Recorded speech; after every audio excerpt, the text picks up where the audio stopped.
Շատ լավ, հարգելի գործընկերներ, շատ կարևոր է պարզաբանել, թե ինչու ենք մենք սա անում եւ ինչ տեղեկատվության հիման վրա ես մոռացա ինչքան մարդ էր այս պայդրությամբ հայտարարագիր ներկայացրել արդեն։ Այս պահին 130,000 անձ ներկայացրել։ Հիմա 130,000 մարդ արդեն ներկայացրել է հայտարարագիր եւ մենք հնարավորություն ունենք 130,000 մարդու ներկայացրած հայտարարագրերը վերլուծելու, հասկանալու համար պատկերը։ Եվ ինչ հետաքրքիր պատկեր ենք մենք դուրս բերել։ Պարզվում է, որ հայտարարագիր ներկայացրած մարդկանց ավելի քան 60%-ը ինքնաշխատ ձևով ներկայացված հայտարարագրում ոչ մի փոփոխություն չի արել։ Այսինքն հիմա էլ այդ ինքնաշխատը հայտնի տվյալները, այն ինչ որ հասանելի է պետական եկամուտների կոմիտեին, լրացված ինքնաշխատ ձևով լրացված են, մարդը պետք է մտնի լրացնի այն տվյալները, որոնք հայտարարագրման ենթակա են, բայց Պեկին կառավարությանը հասանելի չեն։ Հիմա մենք պարզել ենք, որ քաղաքացիների 61%-ը հայտարարագիր լրացրածների ոչ մի բան չի ավելացրել։ Այսինքն 61%-ի դեպքում ըստ էության կանխավարկածն այն է, որ ինքնաշխատ եղանակով գեներացվել է այն ամեն ինչը, որ պետք է լրացվեր հայտարարագրում։ Հավելին, հաջորդ քայլը քաղաքացիների 79%-ը, այսինքն եթե գումարում ենք նաև այն մարդկանց, ովքեր լրացրել են տվյալներ, որոնք մեծ հաշվով կարող են հասանելի դառնալ կառավարությանը, բայց բանկային գաղտնիքի եւ այլն, մասնավորապես ստացված վարկերի եւ փոխառությունների մասին։ Այսինքն այդ տվյալը կա, նկատի ունեմ, անհասանելի է օրենսդրական կարգավորումների պատճառով։ Եթե լրացնում ենք նաև այն մարդկանց, ովքեր հայտարարագրում ավելացրել են միայն իրանց ստացած վարկերը եւ փոխառությունները, ստացվում է 79%։ Այսինքն հայտարարագիր լրացրած անձանց 79%-ը ըստ էության պետությանը ոչ մի նոր տվյալ չի տալիս եւ լրացնում է միայն այն տվյալները, որոնք պետությունը կամ գիտի, կամ քաղաքացու թույլտվության դեպքում կարող է իմանալ։ Հիմա այստեղից հարց առաջացավ, եթե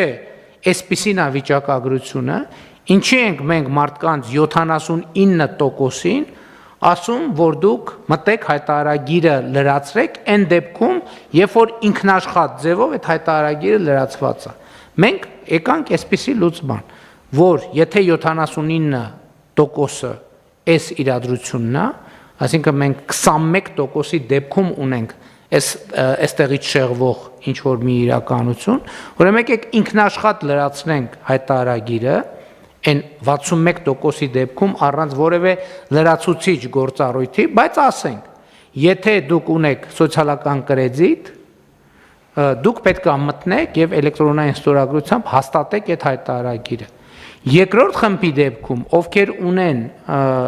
վարկեր փոխառություններ, մենք իրանց ասում ենք, եկեք դուք հնարավորություն տվեք, որպեսզի այդ արդեն իսկ հայտնի տվյալը նույնպես ինքնաշխատ ձևով գեներացվի, որպեսզի դուք լրացուցիչ այդ տվյալները լրացնելու անհրաժեշտություն չունենաք, այսինքն սրանով 79%-ի խնդիրը լուծում ենք, բայց այդ դեպքում էլ սոցիալական կրեդիտը ստանալու համար էլի պետքա լրացուցիչ հաստատում ստանալ։ 21%-ի դեպքում ասում ենք հետևյալը, մենք ինքնաշխատ լրացնում ենք եւ բոլորի դեպքում։ Դուք գիտեք, ինչ տվյալ արդեն չկա այնտեղ, որը հայտարարագրման ենթակա է։ Եթե դուք ունեք հայտարարագրման ենթակա տվյալ, մտեք լրացրեք։ Եթե դուք համարում եք չունեք հայտարարագրման ենթակա տվյալ, ուրեմն այդ հայտարարագիրը արդեն կա եւ այդ հայտարարագիրը ստեղծելու է ձեր եկամուտների պատմություն, այսինքն դա համարվելու է հաստատված հայտարարագիր, որը հետագայում ձեր հարաբերություններում արդեն որպես բազային տվյալ օգտագործվելու է եւ